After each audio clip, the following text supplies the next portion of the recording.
Hi, welcome to Ties vs. Dies. So today we will be doing a spiral folded spiral shirt. This is pretty much the classic spiral shirt design for tie-dye enthusiasts and consumers alike. Right here we're actually going to be doing a different rendition of the classic tie-dye. So the shirt folding will be the same, but the dye application is going to be a little bit different, and that's going to make the finished result come out looking pretty cool and unique. So one of the things I wanted to stress to you that is important when spinning your shirt, you always want to keep the folds of the shirt tight. You want to keep them as low down and as small as possible with as many of them as possible. You don't want to get too big of folds, or else it will just come out looking funky at the end. There'll be too big of gaps and it just won't look right.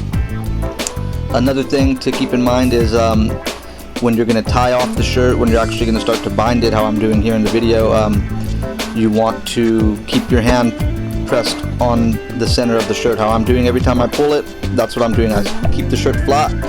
That way my line, when I pull it, it doesn't bend the shirt up. Like if you've seen right there, the shirt tried to bend up a little bit. You have to counteract that by keeping firm pressure on it and keeping the shirt to the surface.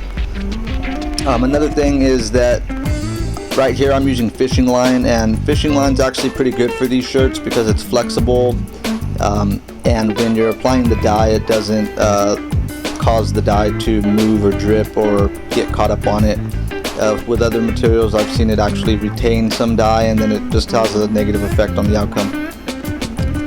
And right here I am drawing out my lines. These are going to be the initial places where I put the dye at the end of the design.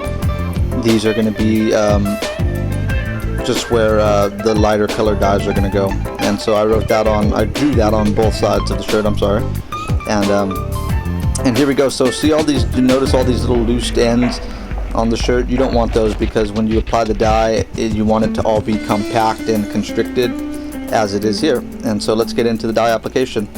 I'm going with yellow first. Again, you know, you always want to keep the code going where you use lighter colors first, because when you do that, they'll actually go deeper down into the folds of the shirt, and they will appear later on in your tie-dye reveal, or when you rinse out your shirt, those lighter colors will still be there. Another possible thing is to leave them just empty, to not put any dye where I just did right here, and that comes out looking pretty cool as well, but that's not what we were looking for right here in this particular dye application. And so notice that I'm going over each of those yellow sections again and again, and the reason for that is because you want to get deep saturation, of course, into this shirt. You want to get deep saturation into the folds, because you don't always think that there's you think that you put enough dye and you didn't, you know, classic story. But you really want to go heavy on the dye application, you know, 1 or 2 rounds. Right here we're going with the aquamarine blue. I really like this color blue, and the design for this is to be a multicolored spiral that is broken into 2 sections. That's why we're actually doing the defined lines like that. And this is a royal blue coming in right here. And so remember that it might look like it's fully saturated, and don't be shy to even, you know, open up those folds a little bit to get the dye in there. You always want to use as hot as water possible. That way the shirt will just absorb it. And that's another positive thing about using the fishing line, is that the shirt will remain spongy. So even though the shirt's pretty dense right now and it's constricted and it's firm in its shape, it still has a very spongy consistency to where that's what you want to go towards. You want it to be spongy. You don't want it to be like a rock, because when it's like a rock, those inner deep down folds are not going to get saturated with dye, and they're not going to get the color that you want to have on them when your dye is complete. Another thing that helps a lot with this, what I'll oftentimes do is I'll go with some boiling hot soda ash water, and I will do an application of soda ash water that's boiling hot, and that tends to pull some of that dye further into the folds of your shirt. So that's another thing that you can do. It's little tips and tricks. But really just keeping that pattern with this particular dye application, just keeping that color pattern as we did on the reverse side. And right here we're going with the fuchsia pink. That was so the shirt's going to be broken down into sections. It's going to be the blue and yellow, and then it's going to be the purple and the pink, and that's the goal of it. I know it looks kind of like the X-Men Wolverine symbol right there, but it's going to be just a pretty cool looking spiral when it is done, and so keep that in mind. Let me get my ice cream. Because it's actually going to be two different sets of